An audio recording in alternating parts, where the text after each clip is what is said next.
자, 이번 시간에는 과세표준 산정, 이제 두 번째죠. 인적공제 중에서 이번에는 기본구조와 소득요건을 보도록 할게요.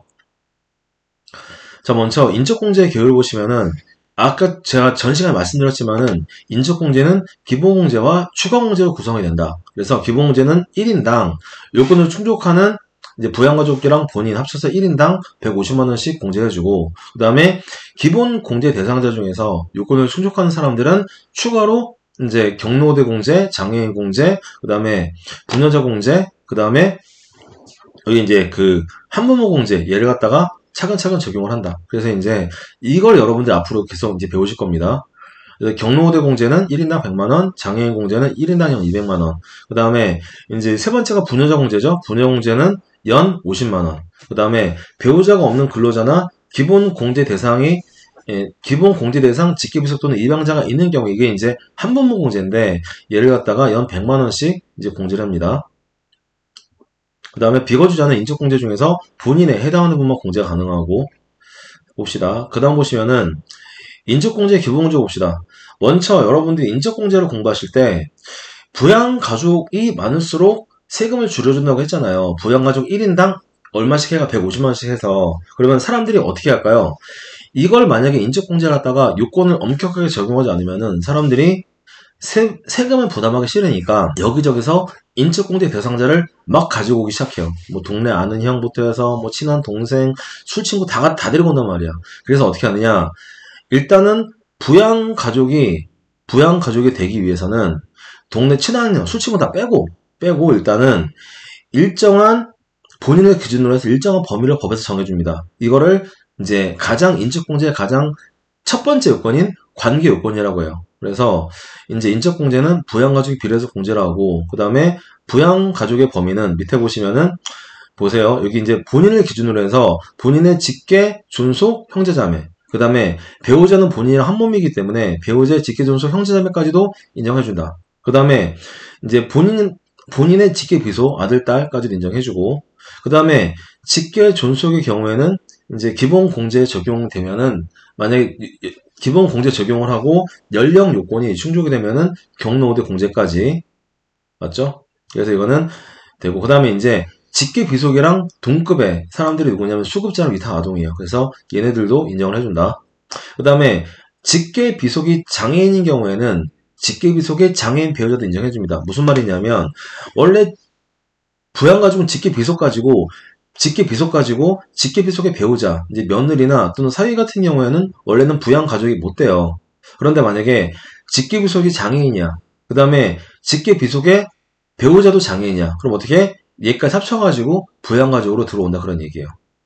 그 다음에 이제 비례공제, 그래서 이제 이게 이게 관계요건인데, 관계요건이 성립이 되면은 이 중에서 일정 요건을 충족하는 사람들이 바로 부양가족이 된다, 그런 얘기죠. 그러면은, 자, 이제 첫 번째, 본인을 기준으로 해서 이 중에서도 본인하고 가까운 사람들이 있고 가깝지 않은 사람들이 있을 거 아니에요. 맞죠? 그러면은 상식으로 생각했을 때 본인하고 가까울수록 어떻게 되겠어요? 부양가족이라는 것을 입증할 필요가 많이 없겠지. 그러면은 입증을 조금만 해도 된다. 반대로 말하면 본인을 기준으로 해서 덜 친할수록 얘가 내 부양가족이다 라고 입증을 많이 해야 된다는 얘기입니다. 됐죠? 그래서 이거 가지고 보시면은, 자, 본인하고 가장 가까운 사람이 누구예요? 배우자입니다. 배우자는 촌수가 없어요. 무촌이에요, 무촌. 그래서 본인하고 배우자가 사이에는 딱 입증을 하나만 하면 돼요. 바로 뭐다? 소득요건이다. 배우자가 소득이 없어? 그럼 어떻게? 내가 먹여 살려야지. 그래서 본인하고 배우자 사이에서는 소득요건만 충족을 하면 되고, 이 소득요건 같은 경우에는 모든 소득의 합계가, 1년의 모든 소득의 합계가 100만원 넘어가면 안 됩니다. 100만원 이하인 경우에만 적용한다. 그 다음에 이제, 그 다음으로 가까운 게 직계 존비속이죠? 아버지, 어머니, 아들, 딸. 그래서 직계 존비속은 1촌이에요. 배우자보다는 촌수가 하나 늘어나죠? 그러면 어떻게 될까요? 얘네 같은 경우에는 소득이 없으면은, 원래는 어떻게 해야 돼? 스스로 일을 해서 벌어먹고 살아야 돼. 그런데 만약에 나이가 일을 하기 어려운 나이다 라고 하면 어떻게 되겠어요? 소득도 없고 일을 해야 되는데 일할 나이도 아니고, 그러면은 그때는 부양가족으로 들어온다는 얘기야.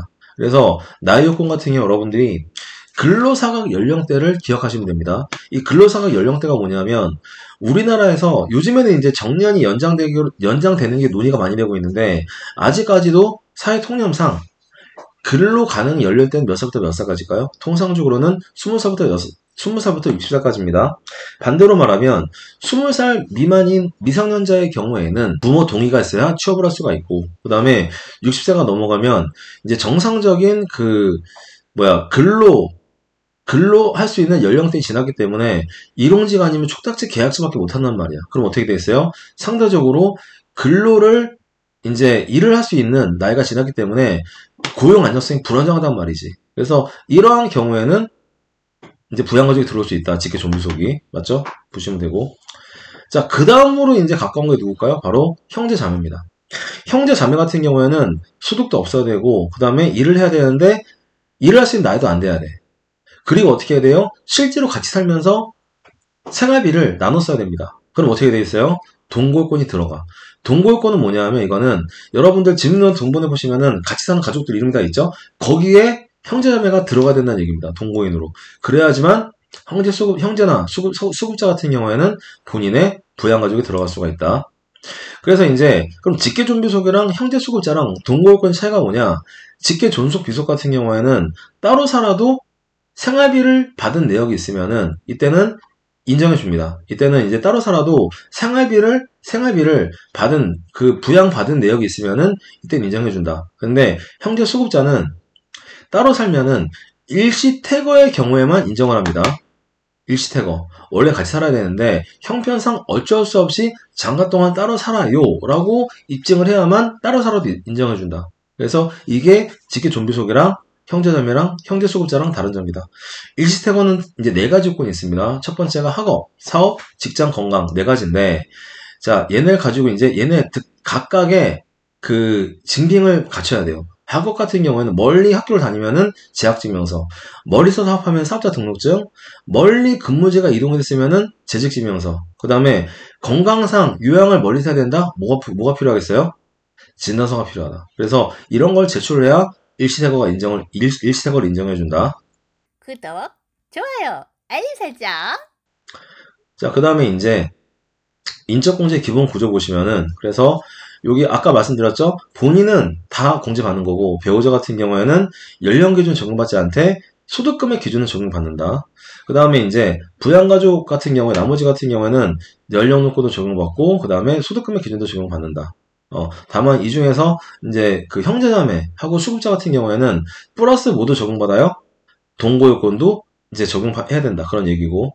그 다음에 소득금액 산정 시 이제 원래는 모든 소득 합쳐서 1년 동안에 100만원 이하인 사람들만 소득 요건이 충족이 되는데 예외적으로 근로소득만 있는 자 같은 경우에는 총급여가 500만원 이하일 때는 소득금액을 100만원 이하로 간주한다. 여러분들 앞에서 봤었던 근로소득 공제에서 보시면은 총급여가 500만원일 때 근로소득 공제가 몇 %예요? 70%죠. 그러면은 총급여에서 근로소득 공제를 차감하면 얼마가 남아요? 150만원이 된다는 얘기야. 원래는 근로소득 금액이 150만원이면 소득금액이 100만원 넘어가니까 얘는 원래 기본공제 대상자에 빠져야 돼. 빠져야 되는데도 불구하고 이 경우에는 예외적으로 근로소득만 있고 총급여가 500만원 이하인 경우에 그래서 이 경우에는 100만원 이하로 간주하기 때문에 어떻게 된다? 기본공제 대상자에 들어간다.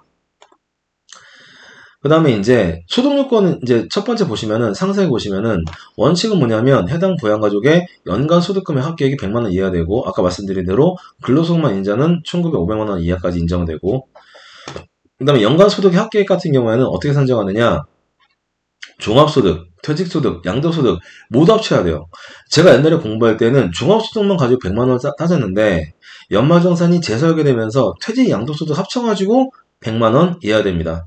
다만 여기서 비과세 및 분리과세 소득은 제외하고 그 다음에 사업소득과 부동산 임대소득이 있는 경우에는 이때는 부동산 임대소득에서 발생하는 결손금은 합산을 합니다. 그 다음에 사업소득에서 발생한 이월결손금 합산하지 않고 했습니다. 그 다음에 이제 두 번째 소득요건 보시면은 자 지금부터는 각 소득별로 어떤 경우에 소득 금액이 100만 원 이하냐를 볼 건데, 자, 먼저 근로소득은 총급여에서 근로소득 공제를 차감해야 되는데, 통상적으로는 총급여가 333만 원일 때 근로소득 공제가 233만 원이에요. 그럼 어떻게 돼? 총급여 333만 원 있을 때 총급여 333만 원 이하일 때 근로소득은 100만 원, 소득 금액이 100만 원 이하가 된다. 연금소득 같은 경우에는 이거는 보세요. 총 연금액이 516만 원일 때 이때 100만 원 이하가 될 것이고, 연금소득이 사적 연금 같은 경우에는 총 연금액이 1200만 원 이하이면서 분리과세 선택하면은 이때 종합소득에 들어가지 않기 때문에 이때는 빠집니다. 자, 그 다음에 사업소득 같은 경우 이거는 5월달까지 가봐야 돼요. 5월달에 총수익 금액에서 필요경비 차감한 게 100만원 이하가 돼야 됩니다. 그래서 보통은 만약에 이제 그 가족이 있어요. 근로소득도 있고 사업소득이 있다. 그러면은 사업소득이 있는 가족이 기본 공제 대상자에 들어오기 위해서는 5월달에 종소득 신고할 때 소득 금액을 봐야 되기 때문에 통상적으로 사업소득하고 근로소득이 있는 부양가족 같은 경우에는 일단 2월달에 연말정산할 때 뺍니다. 빼고 나중에 이제 5월달 종소득 신고할 때 만약에 사업소득하고 근로소득 합쳐가지고 100만원 이하다라고 그러면은 그때는 기본공제 대상자에 들어오면서 연말정산을 재정산해서 추가로 공제받으면서 그 환급을 더 받으면 돼요. 받으면 되고. 자, 기타 소득은 마찬가지죠. 한번 보시면 됩니다. 기타 소득 금액 같은 경우에는 300만 원 이하로서 분리과세를 선택하는 경우에는 종합소득 금액에서 제외된다. 자, 그 다음에 이제 여기 이자 배당 소득 같은 경우에는 이건 이자 배당 소득은 필요경비 인정하지 않아요. 경비를 인정하지 않기 때문에 받은 금액 자체가 그냥 수익급이 됩니다. 이거 왜 그러냐면 이자 배당 소득은 얘는 불로소득이기 때문에 이 소득을 획득할 때 별도의 노력이 필요하지 않아요. 별도의 노력이 필요하지 않기 때문에 얘네 같은 경우에는 그냥 받은 금액이 다 소득 금액이 된다. 그리고 이제 옆에 보시면은 이자 배당 소득 합계액이 2천만 원 이하인 경우에는 분리과세가 되기 때문에 이때는 아예 종합소득 금액이 제외되기 때문에 쉽게 말하면 이자 배당 소득 합계액이 2천만 원 이하인 경우에는 이때는 이제 통상적으로는 이 기본공제 대상자에 들어갑니다. 다만 이제 외국에서 배당을 받았거나 외국 회사로부터 이자를 받은 경우 이건 합산 대상이기 때문에 이때는 100만 원 넘어가면 일단 합산 대상이지만은 그게 아닌 특별한 경우 제외하고는 이렇게 된다 그런 얘기고. 그 다음에 이제 위 소득을 합한 금액이 종합소득 금액이 될 것이고, 그 다음에 퇴직소득, 양도소득 한번 읽어보세요. 그래서 퇴직소득 같은 경우에도 퇴직금 받을 때 별도의 노력이 필요하지 않잖아요. 그래서 퇴직소득 같은 경우에는 퇴직금을 받은 게 그 퇴직소득 금액이 됩니다. 그래서 만약에 퇴직금이 100만 원 이상이 되면 퇴직금이 100만 원 이상이 되면은 퇴직소득 금액이 100만 원 이상이 되기 때문에 만약에 해당 퇴직금이 비과세가 아니라고 한다면은 비과세를 제외한 퇴직금의 100만 원 이상 경우에는 그대로 그 연도에는 기본공제 대상자에서 빠지게 됩니다. 그 다음에 양도소득 같은 경우에는 이제 이건 한번 읽어보시면 되고 됐습니다. 그래서 지금까지 봤던 거 합쳐가지고 합계액이 100만 원 이하인 경우에만 기본공제 대상자가 된다. 그렇죠? 자, 여기까지 보시면은 소득 요건이 끝났습니다. 여기까지 보시고 그 다음에 이제 다음 시간부터는 나이 요건을 보도록 하겠습니다.